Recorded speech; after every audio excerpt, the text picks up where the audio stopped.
Hey, what's up, everybody? One coach's opinion. And remember, it's my opinion, it's not a fact.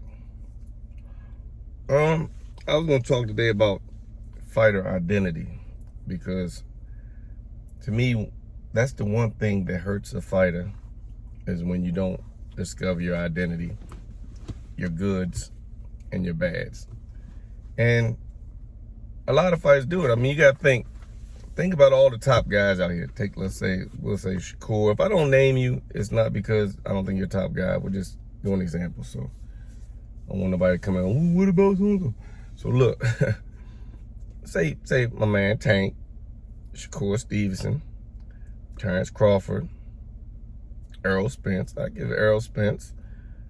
The Charlo brothers, Canelo, David Benavidez, Caleb Plant, Inoue, Gary Russell. I'm gonna stop right there. Now, name any of these champions that fight the same way.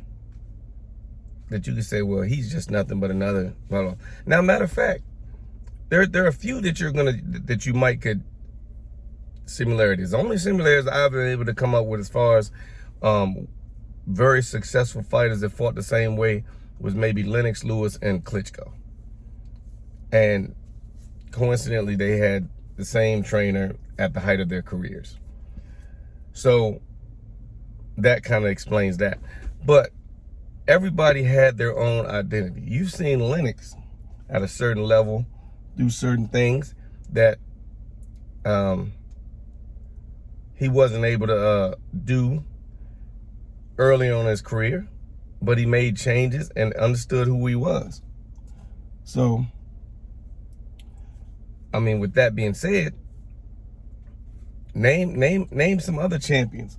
Name some other world champions that at one point in time, name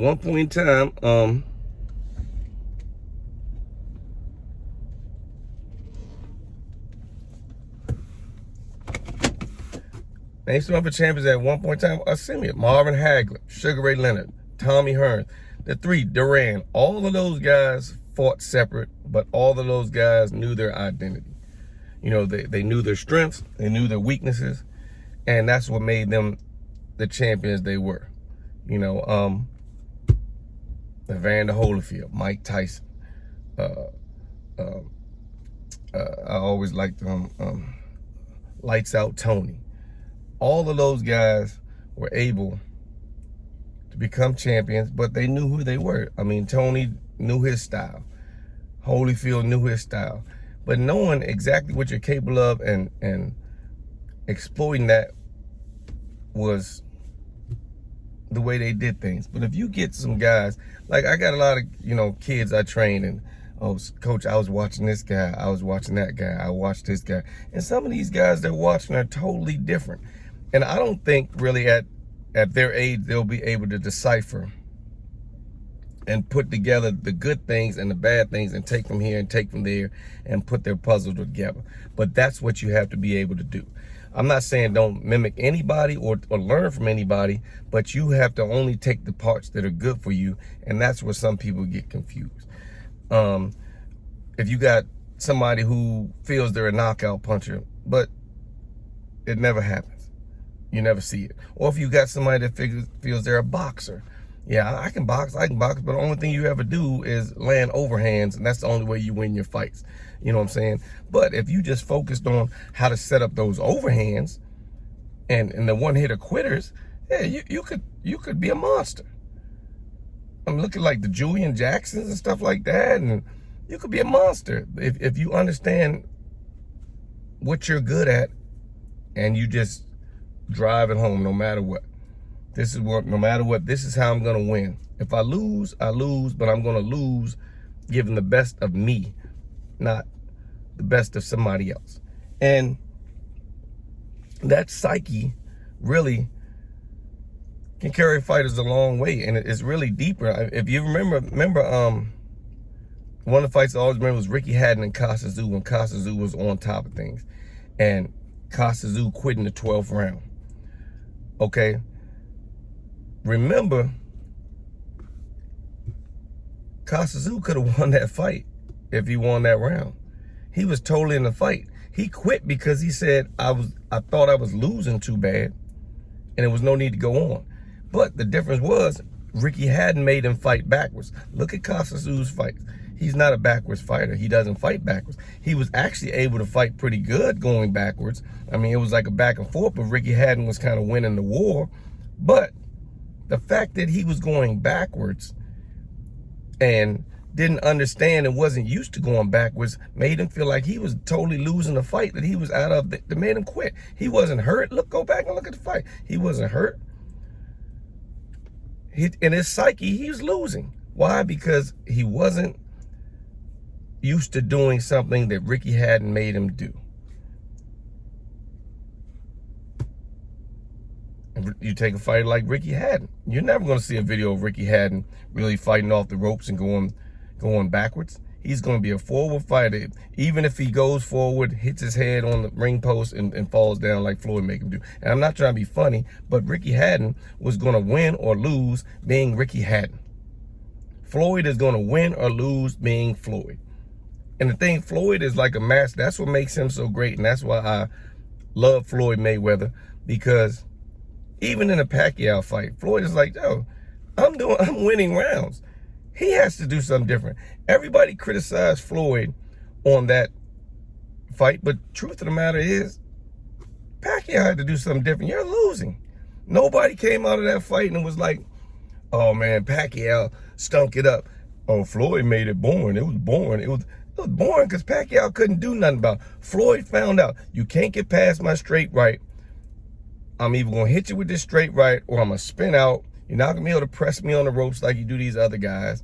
And you're not going to be able to win. Once I find out what you can't do, and that's what Floyd does, and that's what makes him a master at his game, and that's why he's a guy right now who could fight anybody in the world that you've never even heard of and make $10 million. Because of what he's done in the sport. And if you want to just hate him, you can hate him. But from the Diego Corrales fight, I'm be honest with you, I lost money on Floyd one time. And that's when I bet against him, against Diego Corrales. Diego Corrales was killing things at that time. It was monstrous. And, you know, Floyd was coming. I thought Floyd was good, but I bet with Diego, I'm going to be honest. And Floyd whooped Diego's ass. Rest in peace. He whooped my ass. But I learned that this guy is special. That was a special moment that nobody really could take from him. And it was a crazy performance.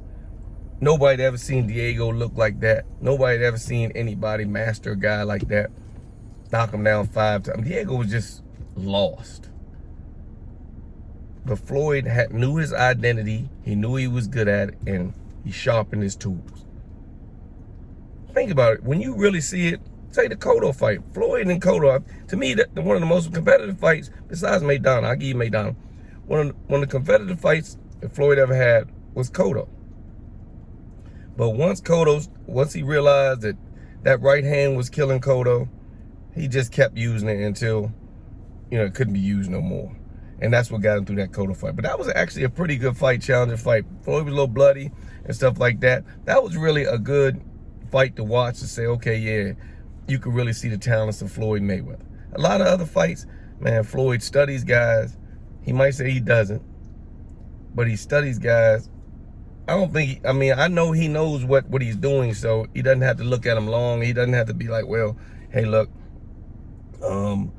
if he does this, I'm going to do this. If he does this, Floyd is the type that said, look, I got this weapon, I got that weapon, I got that weapon. I'm going to figure out which one works the best, and I'm going to do it all night. He's not one that you're going to see doing a lot of things to a lot of people in a fight. It's just not going to work like that. So really, when you look at a fighter has to know his identity. A fighter has to know what's going on. He has to know what's good with himself. And that's how he's going to become a complete fighter. Not just keep trying everything. You find the few pieces of your puzzle, what you're good at, and you sharpen that. And that's what makes great fighters. I mean, Lennox Lewis, it wasn't nothing really special about Lennox Lewis. Emanuel Steward taught him how to use the jab the proper way and keep dudes at a distance and set up his right hand. And Lennox just used it all night long. You never really seen nothing really super. And I'm not down Lennox Lewis. I'm just saying he found, Emanuel Steward showed him, this is who you are. Now, you were pretty good back in the day, but I'm gonna make you great, because some of this stuff you're doing is getting in the way of the best things you're doing. And that's what made Lennox Lewis the fighter that he was. That's why he had the reign that he had, because it was hard to stop him the way he was. Bernard Hopkins, defensive wizard. It might be ruffian style. It might not be the slick thing you're looking for. Don't forget Andre Ward. You've never really seen Andre Ward do anything super special. If you want to beat Andre Ward, you can look at all of his fights, and you're going to have to get past a guy. Andre Ward is like the Tim Duncan, to me, of boxing. Tim Duncan was a great basketball player, unstoppable basketball player. Why? But you're not going to see the Tim Duncan highlight reels. They're not going to, at least they're not going to be like, woo, oh, Tim. It's none of that. Tim didn't even he wasn't even a braggadocious. Tim was happy with layups and maybe dunking the ball. There's nothing spectacular about what he did, except for the fact he was great at what he did. So it's not really an insult for Andre Ward. You're not going to see no shuffles. You're not going to see any Sugar Ray Leonard thing. You're not going to see no special. Andre Ward is like, even with the Kovalev, the first, and I'll be honest, I really didn't think Andre Ward beat Kovalev the first time, but the second time he came back and did, he realized Kovalev was weak to the body, and he exploited. He learned it probably in the first fight, and he exploited. I thought the first fight probably could have went to Kovalev. They gave it to Andre Ward. I mean, I can see maybe why, but being honest with you, I thought Kovalev won that fight. But I think Andre Ward is one of the greatest fighters ever to lace up gloves that was never celebrated. But he found out what he was good at, and in all his fights, you'll see him jabbing to that stomach, coming over top with the right hand, just basic stuff. Stop it. And he went in all his fights like, stop it. There's nothing really spectacular. It's not like I'm going to switch up and go southpaw this time. I'm going to give you basic Andre Ward, inside, ruffian, catch you on the inside work.